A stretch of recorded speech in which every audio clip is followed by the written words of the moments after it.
चलिए, अभी तक हमने बोर्ड पर देख लिया था कि क्या है trade under constant opportunity cost. अब हम देखने जा रहे हैं trade under diminishing opportunity cost. इसके पहले जो उधर की तरफ डायग्राम बना हुआ था पिछले वाले स्लाइड में, अगर आपने देखा हो तो उसके ऊपर लिखा हुआ था इंक्रीजिंग, उसको काट के डिमिनिशिंग कर लीजिएगा, थोड़ी सी मिस्टेक हो गई थी। और एक डायग्राम से काम बनने वाला नहीं था, तो मैंने कहा कि चलिए दो डायग्राम बना लेते हैं, क्योंकि बहुत ज़्यादा खिचड़ी पक जाती है तो बकवास फिर आपको समझ में कुछ आएगा नहीं। ठीक है, इसीलिए मैंने दो डायग्राम बनाए हैं। अब इसमें प्लॉटिंग करने जा रहा हूँ, आपको एक एक चीज़ तुरंत समझ में आएगी, इसमें ज़्यादा टाइम लगने वाला नहीं, तो बहुत ध्यान से देखिएगा। ये बात करने जा रहा हूँ मैं यहाँ पर बिफोर ट्रेड। किसकी बात करने जा रहा हूँ? बिफोर ट्रेड, यानी कि जब ट्रेड नहीं हो रहा है। और यहाँ पर मैं बात करूँगा आफ्टर ट्रेड की। किसकी बात करूँगा? आफ्टर ट्रेड की बात करूँगा, जब ट्रेड होगा। अब आप देखिएगा कि क्वांटिटी बढ़ेगी या घटेगी। तो चलिए मैं बात करता हूँ कि जब ट्रेड नहीं है, तो हालांकि इस लाइन का भी कोई वजूद नहीं होता, इस लाइन को भी मैं मिटा देता हूँ थोड़ी देर के लिए। जब ट्रेड है ही नहीं तो ये लाइन आएगी नहीं, क्योंकि यही लाइन होती है इंटरनेशनल ट्रेड लाइन।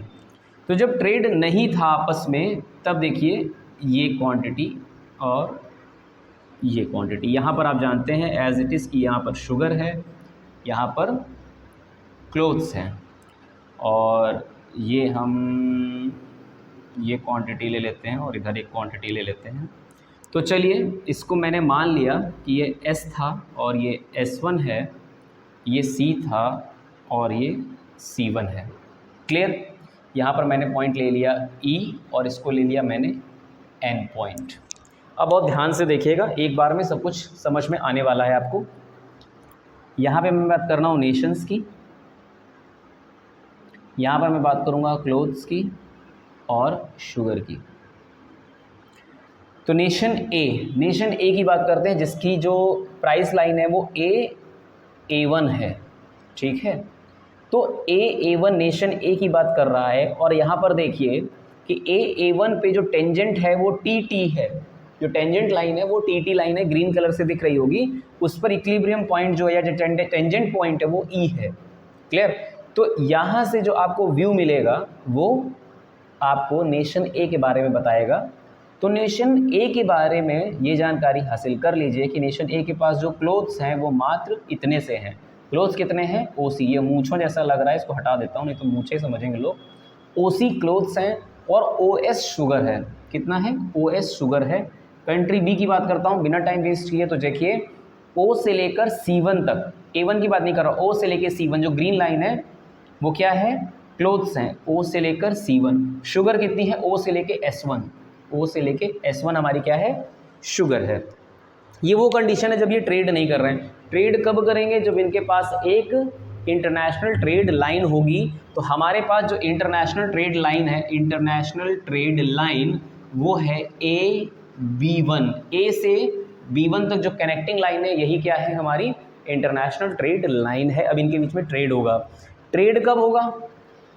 ट्रेड के लिए कंडीशन क्या बनेगी? कंडीशन ये रहेगी कि इनको स्पेशलाइजेशन लाना होगा, स्पेशलाइजेशन इन प्रोडक्शन। तो स्पेशलाइजेशन कैसे होगा? नेशन ए जो है वो क्या चीज़ प्रोड्यूस करेगा? वो शुगर प्रोड्यूस करेगा। मान ले रहा हूँ मैं, ठीक है ना, आप कुछ भी ले सकते हो, आप क्लोथ्स ले सकते हो, कोई दिक्कत की बात नहीं है। नेशन बी जो है वो क्लोथ्स प्रोड्यूस करेगा, ये ऐसा मैंने कंडीशन मान ली है। ठीक, अब जो ट्रेड होगा वो इस इंटरनेशनल लाइन के ऊपर ट्रेड होगा। ठीक है, तो चलिए इनकी ट्रेड लाइन बना देते हैं। तो ये लाइन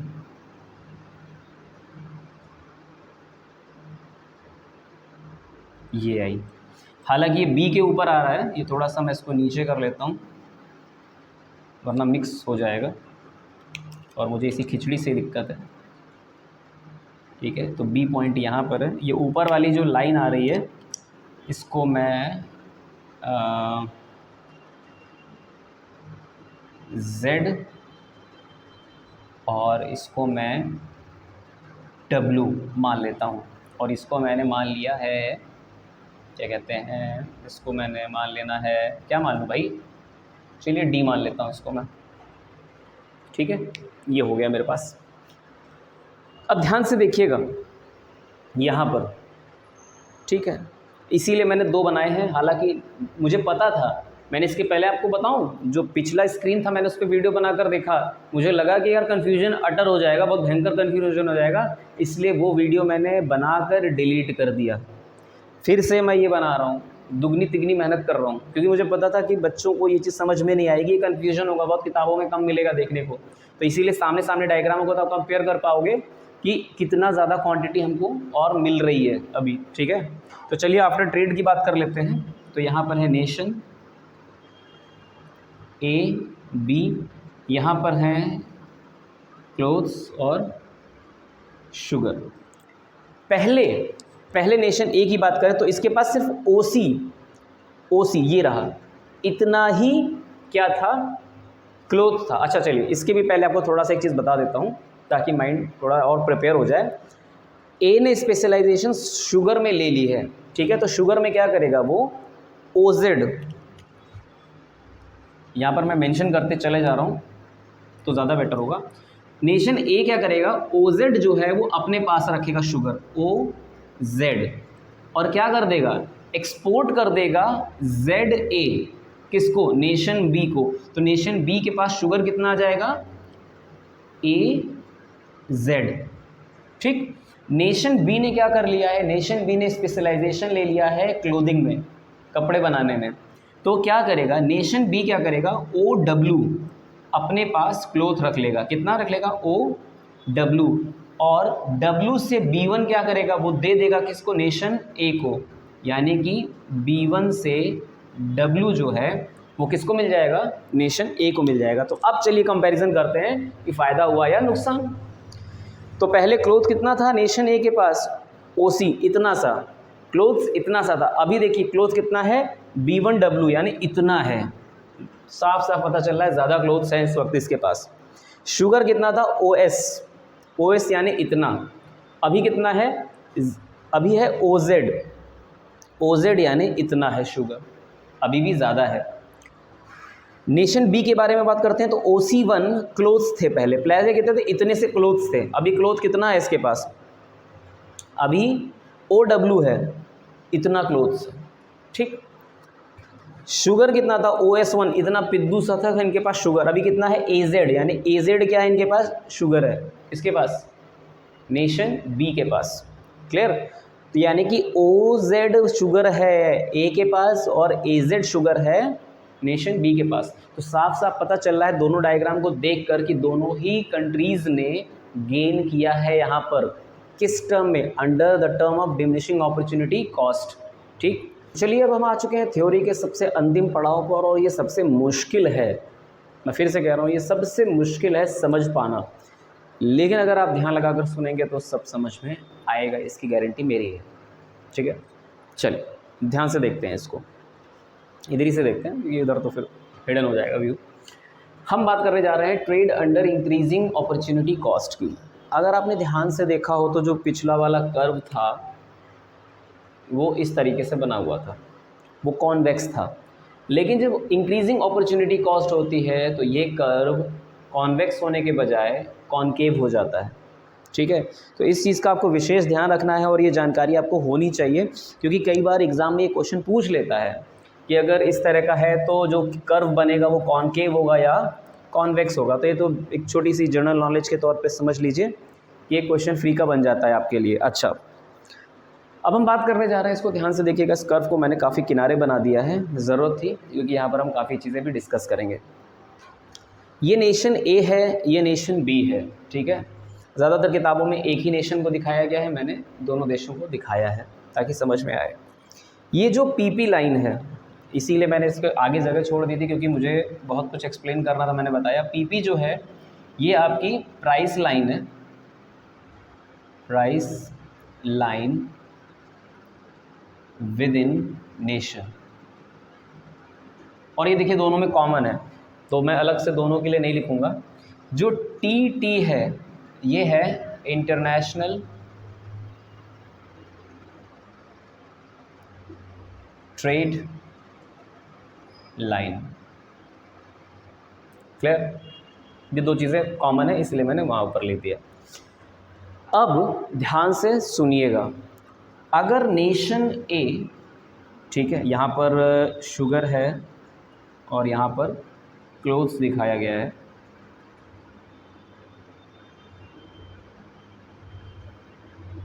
सेम चीज़ यहाँ पर भी मैं शॉर्टकट में एस और शुगर को सी लिख दे रहा हूँ ताकि आपको समझ में आता रहे। क्लियर है? अब ध्यान से सुनिएगा, यहाँ पर इधर से यहाँ पर ये जो पीपी लाइन है ना, ये क्या बता रहा है कि देश के अंदर जो प्रचलित कीमत है उस पर कितना व्यापार होता है। तो वहाँ पर अगर आप ध्यान से देखें तो क्लोथ्स की OQ क्वांटिटी प्रोड्यूस कर रहा है नेशन ए। तो अब हम यहाँ बात करते हैं, यहाँ पर भी बात कर लेते हैं, इसको इस तरह से डिवाइड कर लेते हैं। यहाँ पर आ जाएगा आफ्टर ट्रेड, और इस लाइन को ऐसे क्लोज कर लेते हैं, इसको हटा ही देते हैं, यहाँ इसी लाइन के अंडर में बात करेंगे। आफ्टर ट्रेड, और यहाँ पर हम बात करेंगे बिफोर ट्रेड की। क्लियर है? तो यहाँ पर आएगा नेशन, यहाँ पर आएगा क्लोथ्स, यहाँ पर आएगा sugar. Nation A, nation B, nation A B, clothes. अब देखते हैं कि अगर ये ट्रेड नहीं कर रहे हैं भाई साहब, दोनों देश बिल्कुल ट्रेड नहीं कर रहे हैं, तो इनके पास क्या क्या है। तो चलिए ध्यान से देखते हैं कि इनके पास क्या क्या है। तो नेशन ए के बारे में अगर बात करूं तो इनके पास जो क्लोथ्स हैं वो हैं OQ। कितने हैं? OQ है इनके पास, OQ। शुगर कितनी है? शुगर है QE, शुगर है EQ। फिर वही बात, अगर यहाँ लाइन ड्रॉ करूँगा तो यहाँ करूँगा, वो पैरेलल लाइंस होती हैं, तो instead of drawing all the lines together, इससे काम चला लीजिए क्योंकि समझने वाले के लिए इशारा काफ़ी होता है। नेशन बी के पास कितना शुगर है? OQ है। अच्छा, मैंने नेशन बी पे भी बात नहीं की, चलिए ठीक है। तो अगर मैं बात करूँ क्लोथ की, तो इनके पास QE क्लोथ्स हैं, और शुगर कितना है? OQ है इनके पास, OQ शुगर है। क्लियर है? कोई शक होना नहीं चाहिए। अब बात करते हैं कि जब ट्रेड कंडीशन में दोनों देश इन्वॉल्व होंगे, ठीक है, लेकिन इसमें एक विशेष बात है, ठीक है। कंट्रीज या नेशंस, क्योंकि मैंने हर जगह नेशन शब्द इस्तेमाल किया है, नेशन आर नॉट इन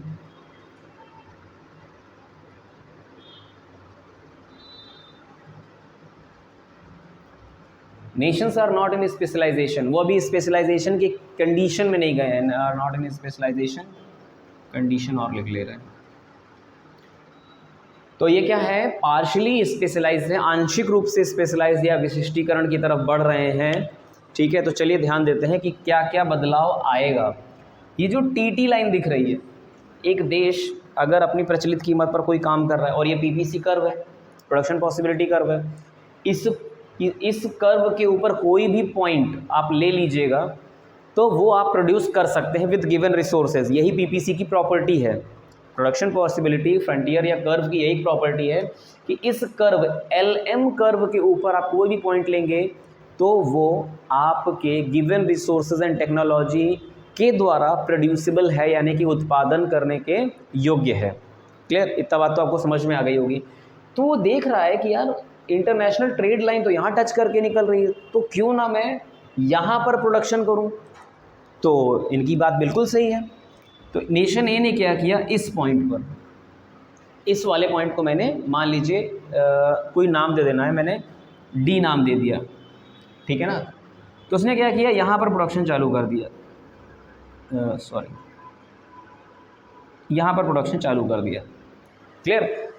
अभी तक वो EQ प्रोड्यूस कर रहा था, लेकिन अभी वो D, और इसको मैं यहाँ पर B पॉइंट ले रहा हूँ, अब वो DB प्रोड्यूस कर रहा है, ठीक। लेकिन अगर आप देखिए तो यहाँ तो क्लोथ्स तो बढ़ा, लेकिन क्या हो गया, शुगर की क्वांटिटी कम हो गई। अब उसको लग रहा है यार ये क्या हो गया, तो बड़ा गड़बड़ हो गया। लेकिन समझने वाली बात ये है कि उसकी रिक्वायरमेंट कितने की है। जब वो ट्रेड नहीं कर रहा था तो उसकी रिक्वायरमेंट कितने की थी, OQ की थी। तो वो क्या करेगा, वो अपनी रिक्वायरमेंट से ज़्यादा प्रोड्यूस कर रहा है, तो उसने क्या किया, एक बीच का रास्ता निकाल लिया उसने, ठीक है। इसको मैं मान ले रहा हूँ, मान लीजिए B1, और इसको मैंने नाम दे दिया F, इस पॉइंट को, ठीक, इस पॉइंट को नाम मैंने F दे दिया। अब ध्यान से देखिएगा वो क्या करामात कर रहा है। उसकी रिक्वायरमेंट कितनी है, उसकी रिक्वायरमेंट है OQ की।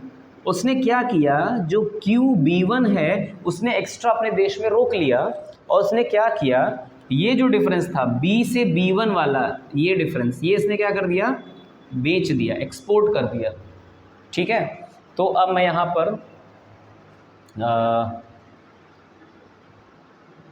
पर हम एक्सपोर्ट भी जोड़ लेते हैं, एक्सपोर्ट एंड इंपोर्ट। क्लियर है ना, दिख रहा होगा लास्ट का, थोड़ा सा वीडियो एडजस्ट कर लेते हैं, अभी दिख रहा है, ठीक है, करेक्ट।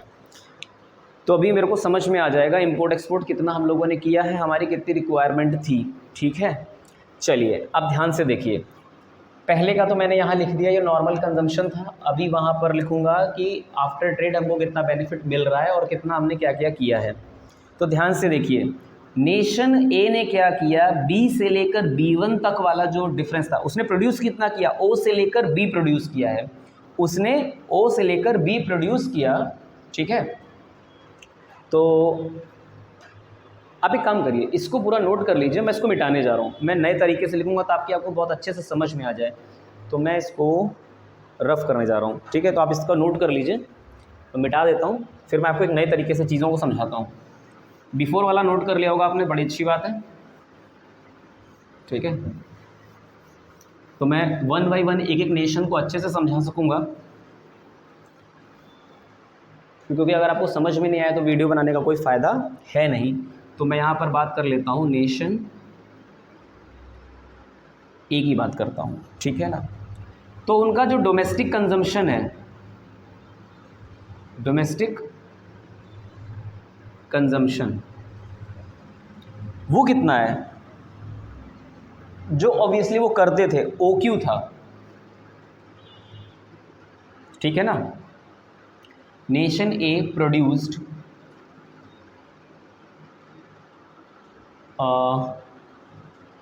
OB ऑफ क्लोथ्स, ठीक है। ये ध्यान देने वाली बात है, कितना प्रोड्यूस किया है उसने, OB क्वांटिटी प्रोड्यूस की है, किसकी, क्लोथ्स की। उसका डोमेस्टिक कंजम्पशन कितना है, OQ, ठीक है। उसने उसका एडिशनल डोमेस्टिक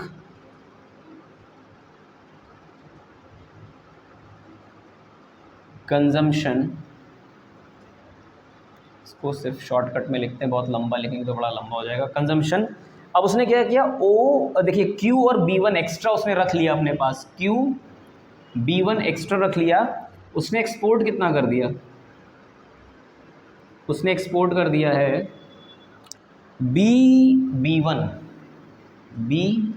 B1 उसने क्या कर दिया, एक्सपोर्ट कर दिया, किसने, नेशन ए ने। अब इसने इतना करके किया क्या, बहुत ध्यान से देखिएगा, जब वो OB प्रोड्यूस कर रहा था तो उसके पास चीनी कितनी थी, शुगर कितनी थी, BD यानी DB थी उसके पास, क्लियर। लेकिन उसने देखा यार ये तो बड़ा गड़बड़ है, मेरे को तो काफ़ी नुकसान हो गया चीनी में, अभी मैं क्या कर सकता हूँ। तो उसने क्या किया, यहाँ पर मैं एक और पॉइंट ले लेता हूँ इसको, यहाँ पर मैं एक पॉइंट और ले ले रहा हूँ, लेट्स से इट्स R, ठीक है ना। अब ध्यान से देखिएगा, वो अभी क्या कर रहा है, अभी वो एक्सपोर्ट कर रहा है B1, उसने एडिशनल कंजम्पशन कितना रखा है, B1Q, ठीक है ना। अब इसके बदले में, इस एक्सपोर्ट के बदले में वो इंपोर्ट करेगा। वो क्या करेगा? इंपोर्ट करेगा। और इंपोर्ट क्या चीज़ कर रहा है? इंपोर्ट कर रहा है वो शुगर। कितना? FR। कितना कर रहा है? FR शुगर वो एडिशनल ले रहा है, ठीक है ना। ये देखिए, इसने बराबर की quantity DB is equal to RB, ठीक है ना। DB is equal to RB। तो उसने क्या किया, जितना वो पहले एक्सपोर्ट करना, वो जितना पहले प्रोड्यूस कर रहा था, जितना उसके पास बचता शुगर पहले, उतना ही अभी भी है, लेकिन उसने इस एक्सपोर्ट के थ्रू क्या किया, इतना शुगर एडिशनल गेन कर लिया, ठीक है ना। ऐसा क्यों किया? क्वेश्चन अराइज होता है Y.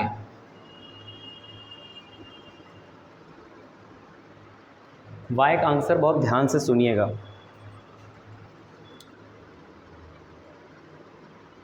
When it was producing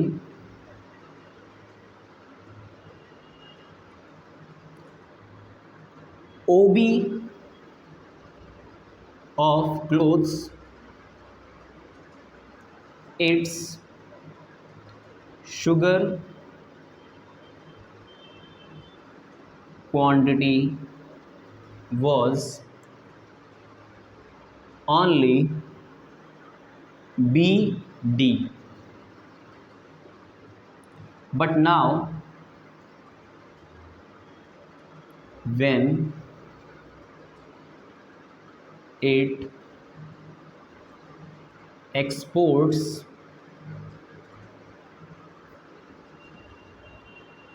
B1B quantity of clothes, it can import, कर लीजिए, परचेज का मतलब import, it can import FR quantity of sugar, means now it will have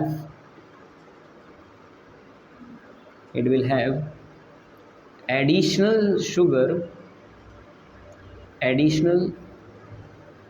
sugar by FR, ठीक है। इतना clear हुआ?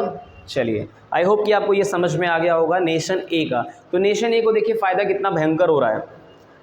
अगर वो इंटरनेशनल ट्रेड के हिसाब से प्रोडक्शन कर रहा है और एक्सपोर्ट इंपोर्ट पे ध्यान दे रहा है, तो OB क्वांटिटी वो प्रोड्यूस करता, ठीक है, और QB एक्सपोर्ट कर देता, लेकिन उसके पास जो शुगर बचती वो सिर्फ DB बचती, उससे उसको कोई फ़ायदा विशेष होने वाला नहीं था, ठीक है। अब ध्यान से देखिए, उसने क्या किया, अपनी डोमेस्टिक कंजम्पशन से ज़्यादा उसने रोक रखा है, और क्या किया, उस एक्सपोर्ट के बदले उसने क्या किया, इंपोर्ट ले लिया। इंपोर्ट कितना ले लिया? FR ऑफ शुगर, यानी कि अब उसको एडिशनल शुगर मिल रही है, यानी कि डोमेस्टिक कंजम्पशन के बाद भी मेरे पास एडिशनल सरप्लस है क्लोथ्स का, और इसके बावजूद मेरे पास शुगर का भी एडिशनल सरप्लस आ रहा है इंपोर्ट के थ्रू FR में। ये तो बात हो गई आपकी कंट्री ए की, यानी नेशन ए की बात। अब नेशन बी की बात करते हैं। नेशन बी इतना प्रोड्यूस कर रहा था, ठीक है, लेकिन उसको भी लगा अरे यार ये तो यहाँ पर इंटरनेशनल ट्रेड लाइन तो मेरे ऊपर है, चलो यहाँ पर प्रोडक्शन कर लेते हैं। तो उसने क्या किया, यहाँ पे प्रोडक्शन चालू कर दिया। लेकिन अब इसके हुआ क्या, इससे ये हुआ कि इसने अपने प्रोडक्शन को इधर शिफ्ट तो कर लिया, लेकिन उसका जो क्लोथ्स की क्वांटिटी थी वो कम हो गई। इसने शुगर का तो बढ़ा लिया प्रोडक्शन, देखिए शुगर OQ से बढ़कर कितना हो गया, QL हो गया है, ठीक है, लेकिन उसका जो क्लोथ था वो QE से घटकर कितना हो गया। अगर मैं यहाँ पर कोई नाम ले लेता हूँ इसका, मान लीजिए इसको मैंने D पॉइंट मान लिया और इसको मैं B पॉइंट मान लेता हूँ, D1 B1, ठीक है। तो अभी ध्यान से देखिए, QE से घटकर कितना हो गया, B1 D1 हो गया, तो इसको तो नुकसान हो गया। अभी सेम जैसा कि नेशन ए ने किया था वैसा नेशन बी भी करेगा। अब ये क्या करेगा, अपनी रिक्वायरमेंट, इसकी रिक्वायरमेंट कितनी है इस चीज़ की, क्लोथ की, QE है, तो वो क्या करेगा, यहाँ पर चला जाएगा, बीच में आ जाएगा। ठीक है,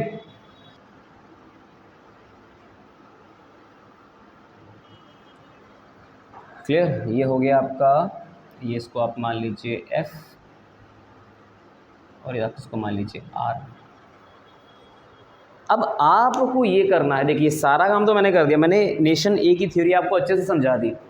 अब मैं ये चाहता हूँ कि आप नेशन बी को अच्छे से स्टडी करो, इसको अपनी कॉपी में बनाओ, और ये जो चीज़ है domestic consumption, additional domestic consumption, export import के पॉइंट पर आप मुझे कमेंट करके बताइए कि नेशन बी के केस में डोमेस्टिक कंजम्पशन कितना होगा, एडिशनल कंजम्पशन कितना होगा, एक्सपोर्ट कितना होगा और इंपोर्ट कितना होगा और क्यों होगा। ये आपके लिए होमवर्क है, इतना आप मुझे बताइए। ठीक है, इसके बाद वाले वीडियोस में हम कोई नई थ्योरी डिस्कस करेंगे, या फिर अगर आप इसमें कोई पॉइंट ऐसा बताते हैं जो आपको समझ में नहीं आया तो उस पर भी हम डिस्कशन कर सकते हैं। तो चलिए मुलाकात करते हैं अगले वीडियो में, तब तक के लिए दीजिए इजाज़त, नमस्कार और बने रहिए नॉलेज हैंगआउट के साथ।